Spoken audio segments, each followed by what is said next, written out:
The rain came softly as the train slowed to a halt at the small station of Willowmere. Margaret Ellison, known to most as Maggie, stepped down with her old suitcase, the one her mother once used. The scent of damp earth and wood smoke filled the air, carrying with it a faint familiarity she had long tried to forget. Willowmere had not changed much. The cobbled streets still curved around the lake, and the same line of cottages leaned beneath willow trees that seemed to whisper to each other when the wind passed. Yet something in the air felt heavier than she remembered, an echo of the past, perhaps, or the ghost of her own unease. She had come to sell the cottage. That was all. A simple, practical errand before returning to London and the quiet rhythm of her job in publishing. But as the carriage drove past the lake, she caught sight of it, the surface smooth and silver, except for the faint ripples that spread outward as if something beneath had moved.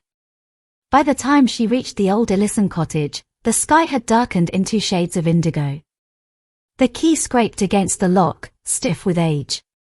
Inside, the air was cold and smelled of dust, dried lavender, and something else, something faintly metallic, like rust or forgotten rainwater. Her mother's belongings were still where they had been left, a sewing basket on the chair, a cracked teacup on the windowsill, and an old piano against the far wall. Maggie brushed her fingers across the keys, and one of them rang out sharply. The sound echoed far longer than it should have, like a sigh that did not want to end. That night, she lay awake listening to the wind moving through the trees. Somewhere near the lake, a single, haunting melody drifted on the air. A woman's voice, soft, sorrowful, almost human. Maggie sat up. The voice stopped. The silence that followed was so complete it made her heart pound. She told herself it was just the wind, or her imagination stirred by returning memories. But deep down, she knew she had heard it, the song of Willowmere. Morning in Willowmere broke quietly, with pale light seeping through the mist that clung to the water's edge. Maggie woke with a start, unsure whether the song she had heard was real or a fading dream. The air was still heavy, and the old piano key she had touched the night before now rested pressed down, as though a finger still held it in place. After a hurried cup of tea, she wrapped her coat tighter and stepped outside. The narrow path leading to the lake was lined with willows, their long branches brushing against her shoulders like ghostly hands. Each step she took seemed to echo in the fog. The surface of the lake was unnaturally calm, reflecting the grey sky above. And then, movement. A figure stood by the water, her back turned, dressed in white. Maggie froze. The woman's hair was long and dark, moving slightly with the wind. "Hello," Maggie called, her voice catching in her throat. The woman did not turn. Instead, she began to hum, the same mournful tune Maggie had heard in the night. The melody was soft yet sharp enough to pierce through the morning stillness. Maggie's pulse quickened as she stepped closer, but when a breeze swept through, the figure dissolved into mist. Gone, as if she had never been there. A sudden splash made her flinch. She looked down to find an old locket half buried in the mud. It was tarnished and cold, its chain tangled like seaweed. Inside was a faded photograph of a young woman who looked alarmingly like her mother. By afternoon, Maggie visited the village inn for a hot drink and a chance to clear her thoughts. The innkeeper, Mrs. Brandt, recognized her at once. "Margaret Ellison, isn't it? I was sorry to hear about your father. And your mother, of course, such a tragedy." Maggie nodded, hesitant. "Did my mother have friends here, anyone she was close to?" Mrs. Brandt's eyes flickered. "She kept to herself, dear. Always near the lake, always humming that same song." The woman's tone dropped lower. "They say it wasn't an accident. What happened to her?" "Some say she heard the singing before she drowned." Maggie's hands trembled around her teacup. "You mean, the song is real?" The innkeeper's gaze shifted toward the window overlooking the misty shore. "In Willowmere, my dear, the song is always real. It only waits for someone to listen." That night, back in the cottage, Maggie placed the locket on the piano. When the clock struck midnight, she heard it again, the song, closer than before. This time, it wasn't coming from the lake. It was coming from inside the house. The melody lingered in the air like breath on glass. Maggie sat frozen at the foot of the bed, listening. The voice was faint, yet it filled every corner of the house. It rose and fell like a tide, distant but deliberate, each note tugging at something deep within her. She reached for the lamp, its dim glow flickering as if in response to the sound. The piano downstairs began to play. Not wildly, but slowly, each key pressing down as if guided by invisible hands. Maggie crept down the staircase, her bare feet silent against the old wood. The locket still lay on the piano, its chain glinting faintly. The keys moved beneath it, and she could almost see the impression of fingers, cold, pale, fleeting. "Who's there?" she whispered, though her voice barely carried. The music stopped instantly. The silence that followed was almost worse. Then, from the doorway, came a faint creak. Maggie turned sharply. A figure stood there, half shadow, half light. It was a woman, her face blurred by the dimness, her hair dripping as though she had just risen from the lake. "Mother." Maggie breathed. The woman did not answer. She only stared, eyes wide and glistening, before lifting one trembling hand to her lips and whispering a single word. It was barely audible, yet unmistakable. "Listen." And just as suddenly, she was gone. The next morning, Maggie tore through the cottage in search of anything that might explain what she had seen. She found boxes filled with her mother's letters, neatly tied with ribbon. One envelope, water-stained and half-opened, caught her attention. Inside was a fragment of music, handwritten notes and lyrics that read, "For him who waits by the water." Maggie frowned. Who was him? She took the paper into the kitchen, spreading it beneath the light. On the back was a name written faintly in pencil, Thomas Greaves. The name meant nothing to her, but when she stepped outside, she noticed a small path she had never taken before, leading past the trees and down toward the far end of the lake. As she followed it, the wind carried with it the faintest hum of the song again, growing stronger with every step. The trees seemed to lean closer, as if listening too. And then she saw it, a small wooden jetty jutting into the water, old and weathered, with something tied to one of its posts. A small boat. And carved into its bow, almost hidden beneath the moss, was a name she now recognized. The name carved into the boat felt like a whisper from another time. Maggie brushed away the moss with trembling fingers. The wood beneath was rough and splintered, but the letters were clear enough. Thomas Greaves. The boat rocked gently as the wind swept across the water, its movement slow and deliberate. Maggie crouched to look inside. There was a tangle of rotted rope, a half-broken lantern, and a small tin box, sealed shut with rust. With effort, she pried it open. Inside lay a folded piece of paper, still miraculously dry. It was a page from a logbook. Her breath caught as she read the handwriting, her mother's. October 3rd. The song grows stronger. Thomas says it calls to him, that it comes from beneath the lake. He promised to find the source tonight, before it claims another. Maggie's pulse quickened. The ink was smudged near the bottom, as though written in haste. There was no entry after that date.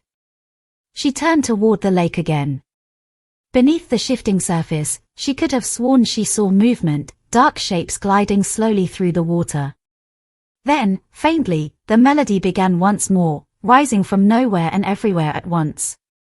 That evening, she returned to the cottage and laid the logbook page beside the locket. The air inside the house was colder than before, heavy with damp. She lit a candle and began to read through the other letters she had found. Many were addressed to Thomas, filled with affection and fear. Her mother had written of dreams where the water whispered secrets and of nights when she heard someone singing her name. The last letter ended abruptly. "If you do not return, I shall follow. The lake will have us both." The candle flickered violently. Maggie looked up to see the window had fogged over from the inside. On the glass, a single word had been traced by an unseen hand. Listen. Her breath caught in her throat. She spun toward the door as she heard the sound of dripping water, slow, steady, coming from the hallway. She followed it cautiously, her bare feet wet against the wooden floor. There, by the entrance, stood a man. He was drenched, his clothes clinging to him as if he had walked straight out of the lake. His eyes were pale and unfocused, yet they found hers with a strange, pleading calm. "Who are you?" she whispered. The man opened his mouth as if to speak, but only a soft hum came forth, the beginning of the song. And then, just as quickly, he vanished, leaving behind nothing but a puddle of water that slowly seeped into the cracks of the floorboards. The next morning brought no peace, only silence. The rain had stopped, but the mist lingered thick over the lake like a shroud. Maggie stood by the window, staring at the still water. Every instinct told her to leave Willowmere, to take the next train back to London and never return. Yet something kept her there, something she could not explain. The name Thomas Greaves echoed in her mind. She had seen him, or what remained of him, and she had heard the same song that haunted her mother. If she left now, she would never know why her mother had followed that voice to her death. Determined, Maggie walked back to the lake, clutching the logbook page and the locket in her hand. The air was sharp and cold. The wooden jetty creaked beneath her steps. Beneath the water, faint ripples spread outward as though stirred by something deep below. She knelt at the edge and whispered, "What do you want from me?" At first, there was no reply. Then, a single tone rose from the depths, a note so low it vibrated through the wood and into her bones. The lake began to move, dark shapes swirling beneath the surface. And then she saw it, just for a moment, a face looking up at her from below. Startled, she stumbled back and nearly fell. But her hand brushed against something wedged beneath the boards. She pulled it free, a small journal, soaked and warped, its pages half stuck together. Inside, written in the same handwriting as the logbook, was an entry signed Thomas Greaves. "She hears the song too. It wants her as much as it wants me. If I do not return, it is because the lake has chosen." Maggie's breath quickened. The next page was smeared with water, but she could still make out fragments, words like curse, promise, and the voice beneath. Suddenly, the air grew colder. The mist thickened, curling around her like smoke. And from across the water came the faint outline of a figure, a woman in white, standing motionless at the center of the lake. It was impossible. The water there was too deep, too dark, yet she stood as if upon solid ground. The song began again, clearer than ever, and this time it carried words. He broke the vow. The lake remembers. The daughter must listen. Maggie clutched the locket so tightly that the chain cut into her palm. The water at her feet began to churn violently. She tried to step back, but the boards beneath her groaned and split. In an instant, the wood gave way. She plunged into the freezing water, gasping as the cold bit into her skin. The song surrounded her, echoing through the depths.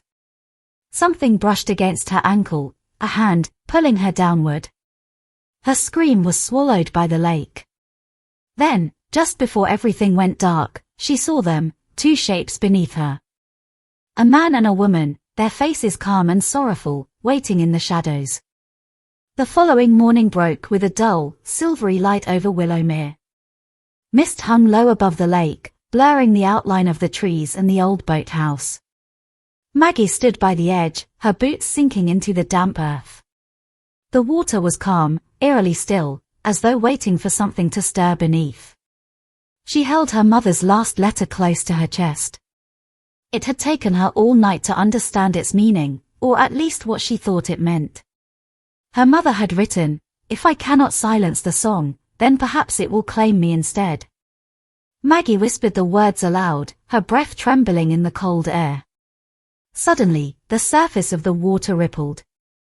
Slowly, a faint shimmer appeared, as though light was shining from beneath. Maggie leaned closer, and there, beneath the mirrored surface, she saw herself. But her reflection was smiling. Not the weary, hollow smile she recognized, but something softer, almost knowing. The reflection lifted its hand. Maggie's heart thundered. Then, before she could move, it mouthed words she could not hear but somehow understood. You are the echo. A gust of wind swept through the trees. The willow branches trembled, and the faint melody began again, low and mournful. Maggie stumbled backward, her foot catching a root. The reflection dissolved into ripples, but the voice in her head remained. As she steadied herself, a faint outline appeared near the boathouse, a woman in white, her hair drifting like mist. The same haunting figure she had seen by the window nights before. The woman turned her head slowly toward Maggie and spoke, her voice carried on the wind. You know me now. Maggie froze. The woman's eyes shimmered like the lake itself, and for a brief moment, Maggie saw something behind them, a flash of the past, of her mother standing on this very shore, holding hands with a man Maggie didn't recognize.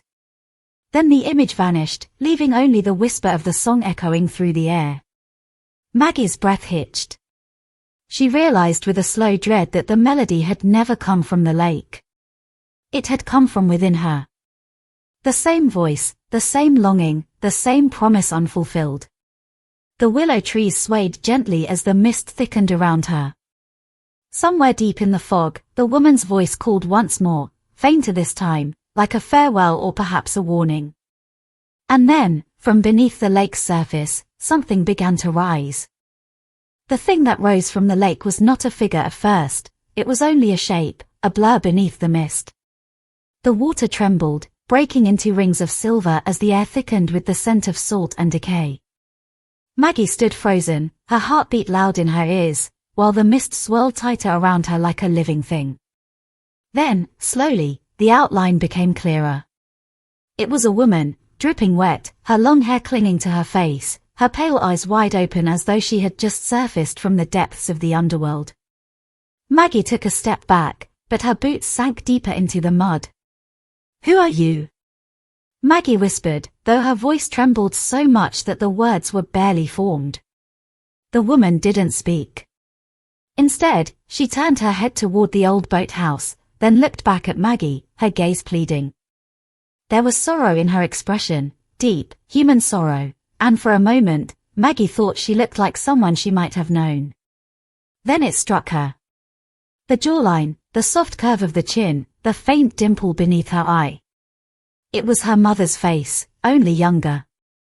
Maggie stumbled backward, breath catching in her throat. No, it can't be, she whispered. The woman moved closer, her movements slow but sure. The surface of the lake did not break beneath her feet. She walked on it as though on solid glass. When she stopped just a few steps away, the melody rose again, this time from both of them. The same voice, the same pitch. It was as if the two were singing to each other across time. Tears streamed down Maggie's cheeks as she clutched her chest. What do you want from me? The woman's lips moved. A single word formed in the mist, remember. And then, like a flash of lightning, images flooded Maggie's mind. Her mother standing by the lake, holding a baby wrapped in a blue blanket. The same man she had seen in her vision, a man with dark hair and sorrowful eyes, placing a locket around her mother's neck. A storm. A scream. The sound of waves crashing, and a body slipping beneath the water. Maggie gasped and dropped to her knees. The melody stopped. Silence wrapped the air, heavy and suffocating. When she lifted her head, the woman was gone. Only ripples remained where she had stood. Maggie stumbled to the boathouse, her hands trembling as she pushed the creaking door open. The scent of damp wood filled her lungs. In the far corner, something glinted beneath a pile of rotted ropes, a silver locket, half buried in dust. She picked it up with shaking fingers and opened it. Inside was a faded photograph of her mother, and beside her, the same man. But on the back of the locket, engraved in faint letters, was a name Maggie had never heard before. Eleanor and Thomas. Maggie's pulse quickened. She knew now that her mother had not drowned by accident. Someone had made sure the truth was buried with her. And whoever Thomas was, he was still out there, in the shadows of Willowmere. Outside, thunder rolled across the sky. The storm had finally arrived. The storm lashed Willowmere with a ferocity Maggie had never seen. Rain fell in sheets, striking the lake and the surrounding forest with relentless force. The wind howled through the willow trees, their branches thrashing like the arms of some ancient creature. Maggie clutched the silver locket tightly, her hands numb from cold and fear. She knew she could not turn back. Not now. Not when the song of the lake, her mother's voice, Thomas's plea, called to her from the depths. It was a voice that demanded she face the truth, no matter how terrible. Drawing a deep breath, Maggie ran toward the lake. The jetty was slick with rain, each step threatening to send her sliding into the black water below. The mist swirled thickly, but she could see it, her mother, standing at the edge, glowing faintly in the dim storm light, her eyes wide and pleading. "You have to listen," the figure called over the roar of the storm. Maggie stepped onto the jetty and held out the locket. A gust of wind snatched it from her hands, carrying it toward the lake. The figure reached out, and the locket hovered between them for a heartbeat before sinking slowly into the black water. The song rose, louder, enveloping Maggie. Every note was a memory, every whisper a warning. She felt herself drawn forward, compelled to step into the lake, to follow the music and uncover the truth. The water was icy, clawing at her as she waded deeper. Shapes emerged beneath the surface, familiar shapes now unmistakable. Her mother, Thomas, the echoes of others who had been lost to Willowmere over the years, all reaching for her, urging her to remember, to reconcile, to release. Maggie's heart pounded. She opened her mouth to scream, but no sound came. Instead, the song filled her, every word, every note, every sorrowful echo. She understood now. The lake had always been a keeper of promises and secrets. Her mother's death was not simply a tragedy, it was part of the lake's memory, a binding of love, loss, and unfulfilled vows. And then, as suddenly as it began, the storm stilled. The lake went calm, eerily perfect. The mist lifted slightly, and Maggie floated, exhausted but alive. She looked down and saw the locket resting on the lake bed, glimmering as if untouched. From the far shore came a faint whisper, carried by the wind. "Thank you for listening." Maggie's chest ached with both grief and relief. She knew that the lake would never forget, but now, neither would she. She had heard the song. She had answered the call. And somewhere deep in the silence of Willowmere, the echoes of the past rested at last.